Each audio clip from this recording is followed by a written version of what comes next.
Assalamualaikum warahmatullahi wabarakatuh. Hai teman-teman, perkenalkan nama saya Muhammad Faiz Fatullah dari Prodi D3 Teknologi Bank Darah, NIM P1337 434 221 050. Kali ini saya akan mempresentasikan sedikit materi tentang pedoman umum ejaan bahasa Indonesia, atau yang lebih kita kenal atau ketahui WEBI ya teman-teman. WEBI sendiri di dalamnya ada 3 pokok pembahasan. Yang pertama pemakaian huruf, kedua penulisan kata, dan yang ketiga pemakaian tanda baca. Pemakaian huruf. 1. Huruf abjad terdiri dari 26 huruf, yaitu huruf A sampai Z. 2. Huruf vokal, yaitu huruf yang melambangkan vokal. Hurufnya apa saja? Hurufnya yaitu A, I, U, E, dan O.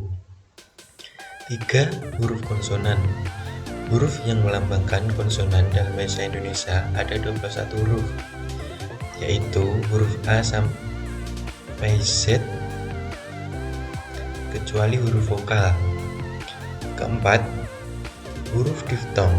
Di dalam bahasa Indonesia terdapat 4 diftong yang dilambangkan dengan gabungan huruf vokal, di antaranya AI, AU, EI, dan OI. Yang kelima, gabungan huruf konsonan. Gabungan huruf konsonan KH, NG, dan SY masing-masing melambangkan satu bunyi konsonan. 6. Huruf kapital. Dikenal juga dengan sebutan huruf besar. Huruf kapital merupakan huruf abjad yang memiliki bentuk dan ukuran khusus dalam penulisannya. Contoh penggunaannya: 1. Sebagai huruf pertama awal kalimat. Contohnya, dia membaca buku.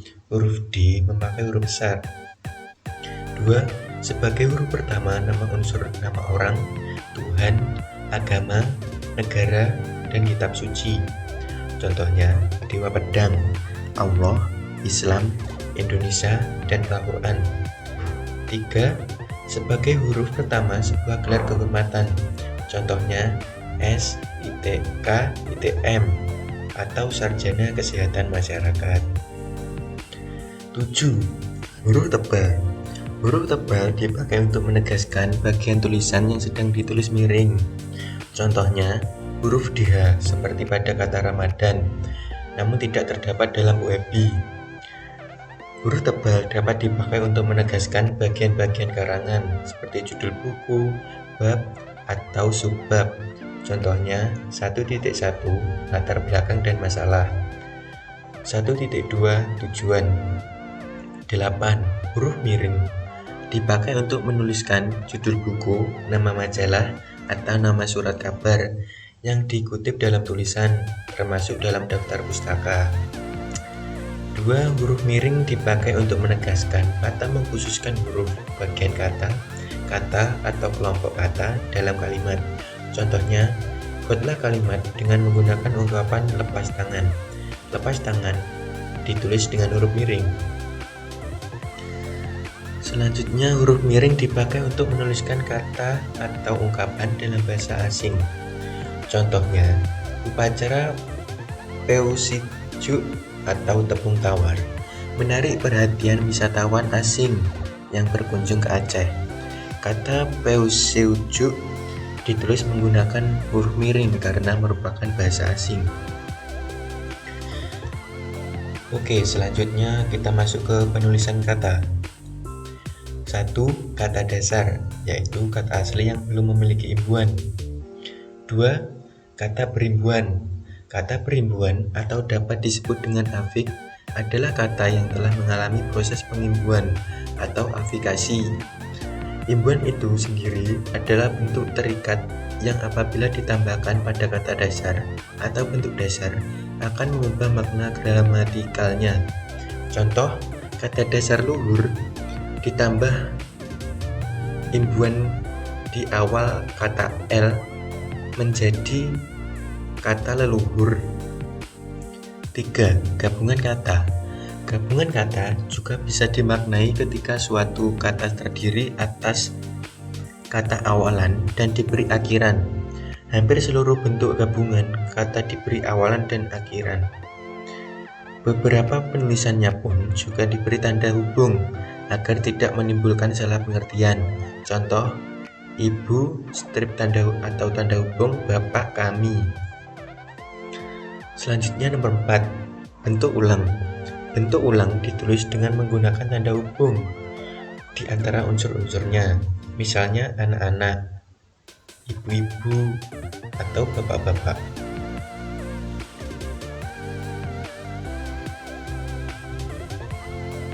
5. Pemenggalan kata. Pemenggalan kata adalah proses pemenggalan atau pemotongan kata sehingga kata bisa dituliskan dan dilafalkan atau dieja dengan baik. Contoh, ma strip kan,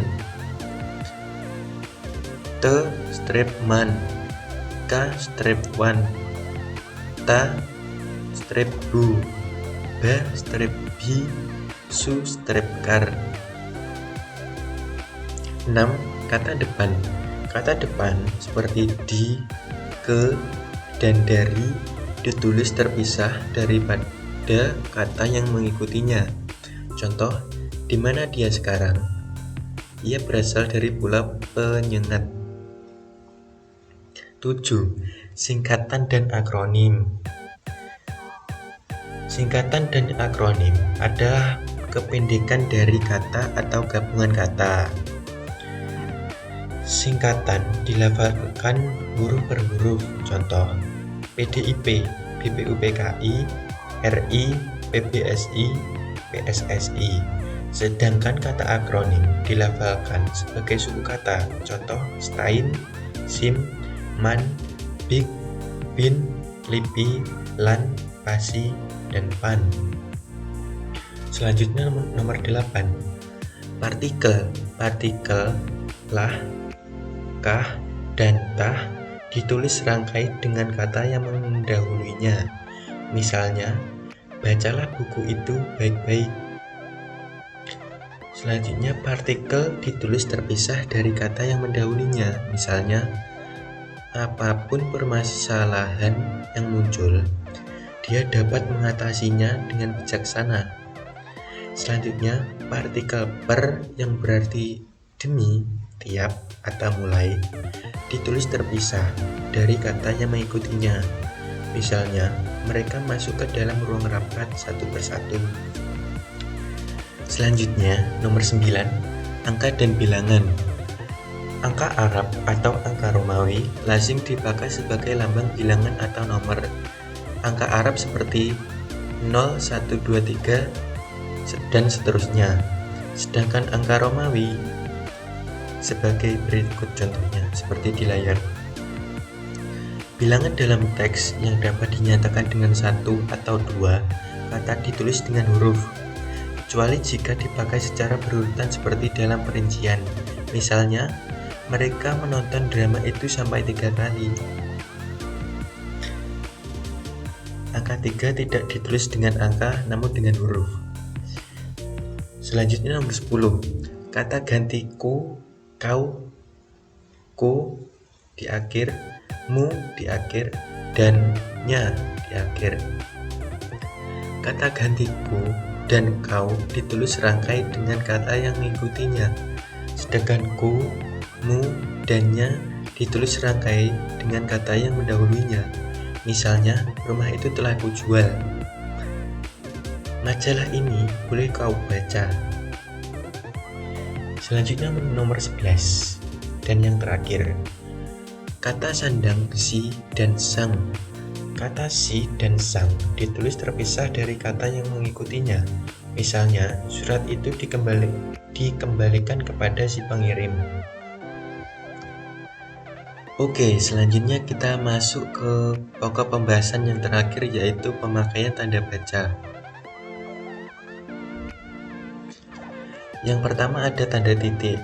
Tanda titik dipakai pada akhir kalimat pernyataan. Misalnya, mereka duduk di sana. Dia akan datang pada pertemuan itu. 2. Tanda koma dipakai sebelum kata penghubung seperti tetapi, melainkan, dan sedangkan dalam kalimat majemuk atau setara. Misalnya, saya ingin membeli kamera, tetapi uang saya belum cukup. 3. Tanda titik koma. Tanda titik koma dapat dipakai sebagai pengganti kata penghubung atau memisahkan kalimat setara yang satu dari kalimat setara yang lain di dalam kalimat majemuk. Contoh, hari sudah malam, titik koma, anak-anak masih membaca buku. 4. Tanda titik dua. Fungsinya dipakai pada akhir suatu pernyataan lengkap yang diikuti pemerincian atau penjelasan. Contoh, mereka memerlukan perabot rumah tangga, titik dua, kursi, meja, dan lemari. Selanjutnya, tanda titik dua juga dipakai sesudah kata atau ungkapan yang memerlukan pemberian. Contoh, ketua Ahmad Wijaya, sekretaris Siti Aryani, bendahara Aulia Arimbi.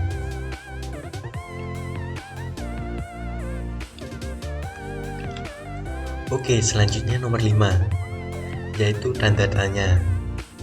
Tanda tanya dipakai pada akhir kalimat tanya. Misalnya, kapan Hari Pendidikan Nasional diperingati?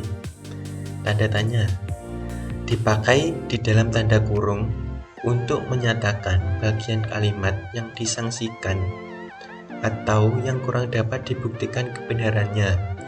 Contoh, Monumen Nasional mulai dibangun pada tahun 1961, kurung buka, tanya, kurung tutup.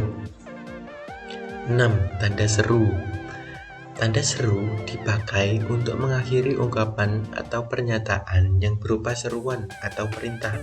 Contoh, bayarlah pajak tepat pada waktunya.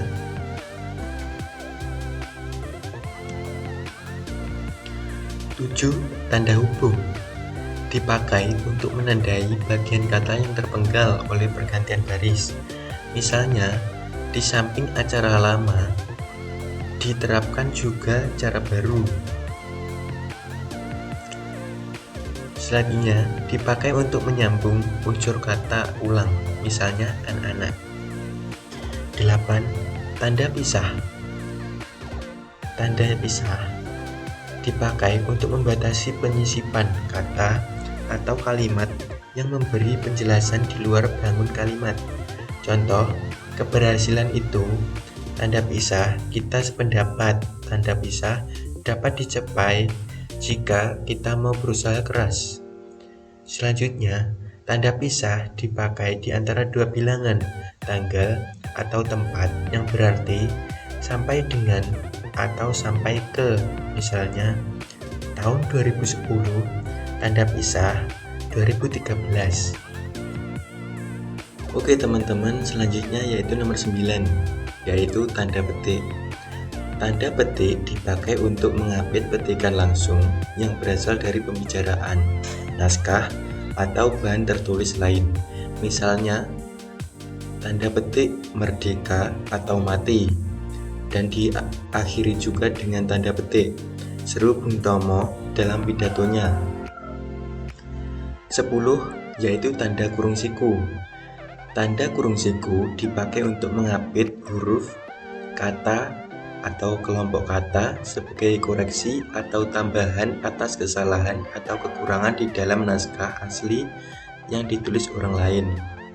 Contoh, penggunaan bahasa dalam karya ilmiah harus sesuai kurung siku dengan kurung siku kaidah bahasa Indonesia. Tanda kurung siku juga dipakai untuk mengapit keterangan dalam kalimat penjelas yang terdapat dalam tanda kurung. Contoh, persamaan kedua proses itu, kurung buka, perbedaannya dibicarakan di dalam bab 2. Kurung siku, lihat halaman 35 sampai 38, kurung siku, kurung tutup, perlu dibentangkan di sini. Selanjutnya nomor 11, Tanda petik tunggal. Tanda petik tunggal dipakai untuk mengapit petikan yang terdapat dalam petikan lain. Contoh, tanya dia. Tanda petik, ku dengar bunyi. Tanda petik tunggal, kering-kering. Tanda petik tunggal, tadi. Tanda tanya, kemudian tanda petik. Selanjutnya, tanda petik tunggal juga dipakai untuk mengapit makna, terjemahan, atau penjelasan kata atau ungkapan. Misalnya, tergugat, tanda petik tunggal, yang digugat. Kemudian juga diakhiri dengan tanda petik tunggal. Nomor 12 yaitu tanda kurung. Tanda kurung dipakai untuk mengapit tambahan keterangan atau penjelasan. Misalnya, dia memperpanjang surat izin mengemudi. Kurung buka, SIM, kurung tutup, titik. Selanjutnya, nomor 13 adalah tanda elipsis. Tanda elipsis dipakai untuk menunjukkan bahwa dalam suatu kalimat atau kutipan ada bagian yang dihilangkan. Misalnya, penyebab kemerosotan titik akan diteliti lebih lanjut. Kemudian, tanda elipsis dipakai untuk menulis ujaran yang tidak selesai dalam dialog. Contoh, tanda petik jadi, simpulannya, oh, sudah saatnya istirahat, titik. 14 yaitu tanda garis miring. Tanda garis miring dipakai dalam nomor surat, nomor pada dia alamat, dan penandaan masa atau tahun yang terbagi dalam 2 tahun takwim. Contohnya, nomor .27 garis miring PK garis miring 2 garis miring 2013. Yang ke-15 dan yang terakhir ada tanda penyingkat atau apostrof. Tanda penyingkat dipakai untuk menunjukkan penghilangan bagian kata atau bagian angka tahun dalam konteks tertentu. Contoh, dia, tanda apostrof, kan kusurati. Kan diberi tanda apostrof maksudnya adalah akan. Sekian dan terima kasih. Bila ada kesalahan mohon dimaafkan. Wassalamualaikum warahmatullahi wabarakatuh.